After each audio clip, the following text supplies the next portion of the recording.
कि इस ऐतिहासिक चर्चा जो 150वीं वर्ष में हो रही है उसमें मुझे बोलने का मौका मिल रहा है। वंदे मातरम के आज हम 150वें वर्ष के बाद दोबारा हम लोग इस सदन में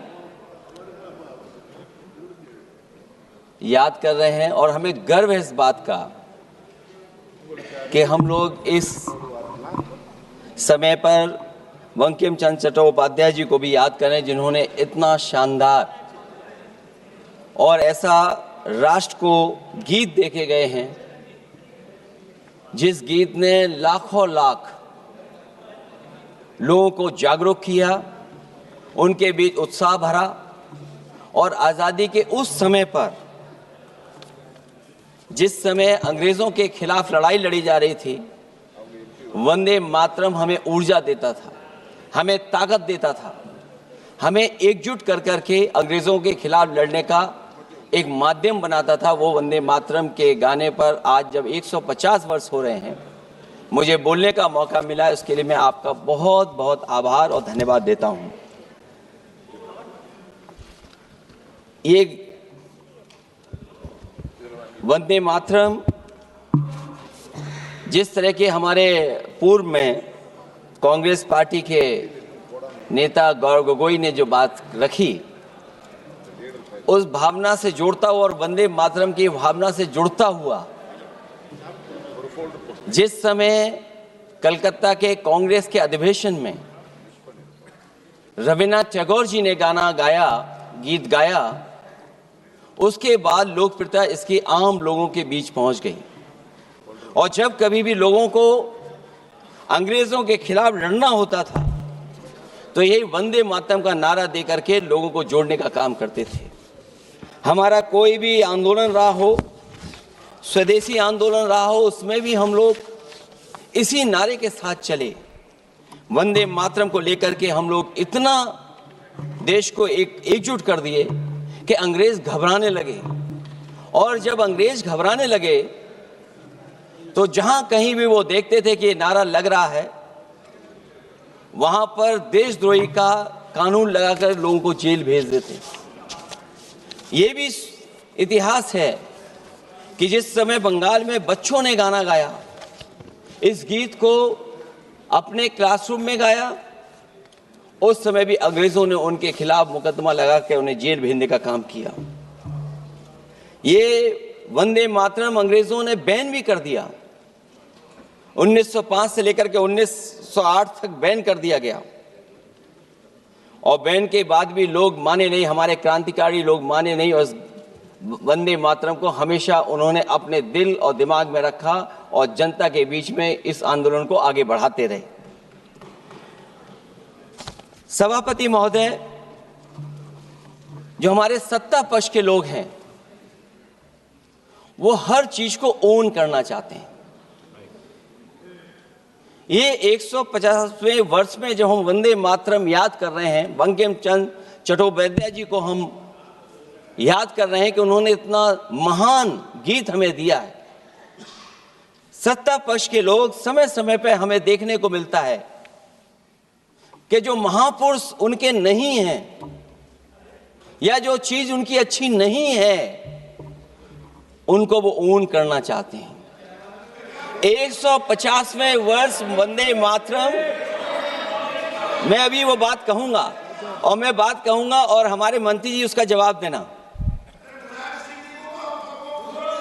सभापति महोदय, क्योंकि ये बात ओन करने की आ रही है, अपनाने की बात आ रही, तो मैं सभापति महोदय, मैं अपने सत्ता पक्ष के लोगों को याद दिलाना चाहता हूं। सत्ता पक्ष के लोगों की जो पार्टी आज है भारतीय जनता पार्टी, जिस समय गठन हो रहा था, हमारे मुंबई और महाराष्ट्र के लोग जानते होंगे कि जिस समय गठन की चर्चा थी उस समय आपके जो अध्यक्ष चुने गए थे उनको जो भाषण देना है उस पर भी बहस चल रही थी। और बहस इस बात की थी कि भारतीय जनता पार्टी सेकुलर रास्ते पे जाएगी, सोशलिस्ट रास्ते पे जाएगी कि नहीं जाएगी। तमाम विरोध के बाद भी उस समय के उनके राष्ट्रीय अध्यक्ष जो चुने गए थे, उन्होंने वही रास्ता अपनाया अपने भाषण में। समाजवादी आंदोलन, समाजवादी विचारधारा और सेकुलर रास्ता अपनाया। और वही नहीं, जो उनका मंच था उसमें जयप्रकाश जी की तस्वीर लगा करके भी उन्होंने लोगों को ये भ्रम फैलाने की कोशिश की कि जेपी के रास्ते पर भारतीय जनता पार्टी चलेगी। बताएं माननीय मंत्री जी, आप कितने सेकुलर हैं आज, कितने सोशलिस्ट हैं आज? अभी गौरव गोगोई जी ने ठीक कहा, इंडिगो का हवाई जहाज उड़ नहीं रहे हैं, उड़ नहीं रहे कि उड़ाए नहीं जा रहे हैं? उड़ाए नहीं जा रहे। और क्या बात कही गई थी कि गरीब भी उसमें चल सकेगा। इसलिए सभापति महोदय, मैं बात दूसरी तरफ नहीं ले जाना चाहता हूं। वंदे मातरम सिर्फ गाने के लिए नहीं है, निभाने के लिए भी होना चाहिए। सभापति महोदय, आज हम आकलन करें, पीछे मुड़ करके देखें कि हम इस वंदे मातरम को कितना निभा रहे हैं। जिस वंदे मातरम ने आजादी के आंदोलन में सबको जोड़ा, आज के दरारवादी लोग उसी से देश को तोड़ना चाहते हैं। ऐसे लोगों ने, सभापति महोदय, ऐसे लोगों ने पहले भी देश के साथ दगा किया और आज भी कर रहे हैं। ये चर्चा तो जोड़ने का काम करेगी ना अखिलेश जी, क्योंकि आज वंदे मातरम की चर्चा, वही मैं कह रहा हूँ, वंदे मातरम में जोड़ने का ही काम करेगी। वंदे मातरम कोई दिखावा नहीं है, ना ही राजनीति का विषय है। क्योंकि सभापति महोदय, हम जब ये इनके विचारों से, इनके भाषणों से जब बाहर सुनते हैं तो ऐसा लगता है कि वंदे मातरम इन्हीं का बनवाया हुआ गाना है। जिन्होंने, सभापति महोदय, जिन्होंने आजादी के आंदोलन में भाग ही नहीं लिया है, वो वंदे मातरम का महत्व क्या जानेंगे। सच तो ये है कि सरफरोश लोग वंदे मातरम दिल से बोलते थे। उन आजादी के दीवानों के खिलाफ कुछ लोग अंग्रेजों के लिए जासूसी और मुखबिरी का भी काम करते थे।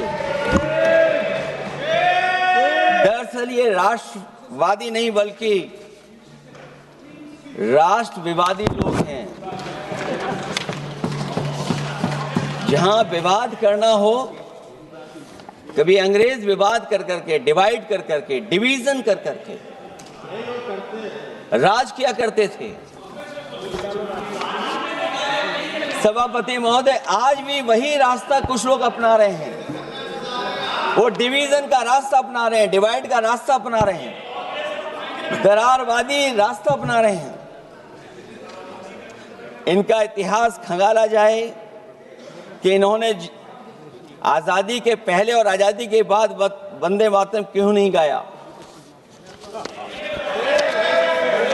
ये सभापति महोदय, आज जब हम वंदे मातरम पे इतनी चर्चा कर रहे हैं, जिस भाव से हम लोग यहाँ बैठे हैं, कम से कम ये भी खंगाला जाए इतिहास में कि वंदे मातरम कुछ लोगों ने कब गाया। उन मुखबरों से ये सवाल पूछा जाए कि स्वतंत्रता के बाद भी उन्होंने अपना गीत क्यों बनाया। उनकी एक रंगी सोच ने तिरंगा क्यों नहीं फहराया। वंदे मातरम सियासत के झूठे राष्ट्रवादियों के लिए नहीं है, गलत लोगों की गलत मंशा पूरा देश समझता है। और केवल यही नहीं ओन करते हैं, कभी कभी भारत माता का जो चित्र है, जो पेंटिंग कभी बंगाल के महान लोगों ने बनाई थी,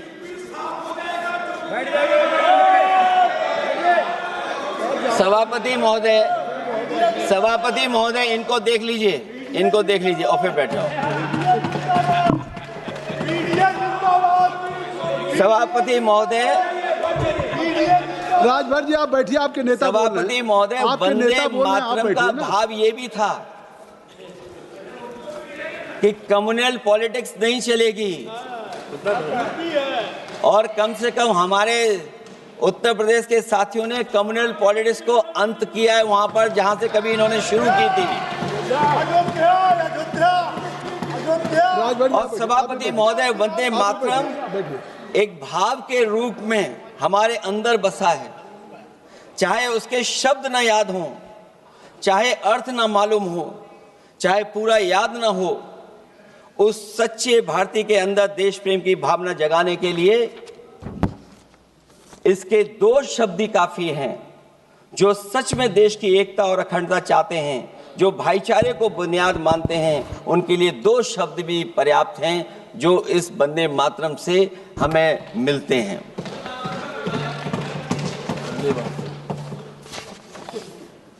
दूसरा किस्सा सुना दो अध्यक्ष महोदय।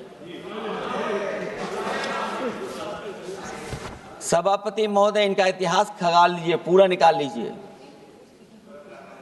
चुनावी सभाओं में कभी बाबा साहब भीमराव अंबेडकर जी की तस्वीर ये लोग नहीं लगाते थे। ये बात अगर सही हो तो बता दो। और ये तस्वीर कब लगाना शुरू किए? इनका एक सहयोगी साथी संगठन, जिस समय समाजवादी पार्टी और बहुजन समाज पार्टी ने मिलकर के इन्हें उत्तर प्रदेश में हरा दिया था, उसी दिन के बाद से बाबा साहब भीमराव अंबेडकर की प्रतिमा और तस्वीर लगाने लगे।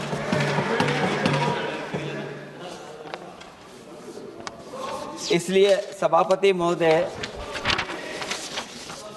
ये वंदे मातरम केवल गीत नहीं है, गीत के साथ साथ आज हमें ऊर्जा भी देता है। उस समय क्रांतिकारियों को ऊर्जा मिलती थी, एकजुटता का नारा था, हम साथ लेकर के चल रहे थे सबको, और देश के सभी लोगों ने जाति धर्म को भुला करके एक साथ मिलकर के वंदे मातरम के सहारे अंग्रेजों को भगाने का लगातार कोशिश की। और अंततः परिणाम ये हुआ कि जब देश जागा, वंदे मातरम के साथ साथ जय हिंद का नारा, इंकलाब जिंदाबाद का नारा लगा करके अंग्रेजों को इस देश से भगाने का काम किया। आज सभापति महोदय, जब हम चर्चा कर रहे हैं, हम कैसा देश बनाना चाहते थे और किस दिशा में हम लोग देश को ले जा रहे हैं। सभापति महोदय, मुझे अच्छा लगा कि प्रधानमंत्री जी ने वो बात याद दिलाई कि अंग्रेजों के ज़माने में अगर बच्चे भी वंदे मातरम गा देते थे तो उन्हें देशद्रोही के कानून से जेल भेज दिया जाता था। आज जब हम आज़ाद हो गए हैं तो आज देखिए उत्तर प्रदेश में क्या हो रहा है कि जो प्राइमरी स्कूल है वो बंद किए जा रहे हैं। 26,000 से ज़्यादा स्कूल बंद हो गए। और जब बच्चों को पढ़ाने के लिए हम लोगों ने जिम्मेदारी उठाई, पीढ़ी के समाज के लोगों ने जागरूक होकर के पढ़ाने की कोशिश की, तो कभी अंग्रेजों ने मुकदमा लगाया था बच्चों पर देशद्रोह का। आज़ादी के बाद भारतीय जनता पार्टी की सरकार ने वहां पर मुकदमे उन पे लगाए जो पढ़ने गए और जो पढ़ाने गए।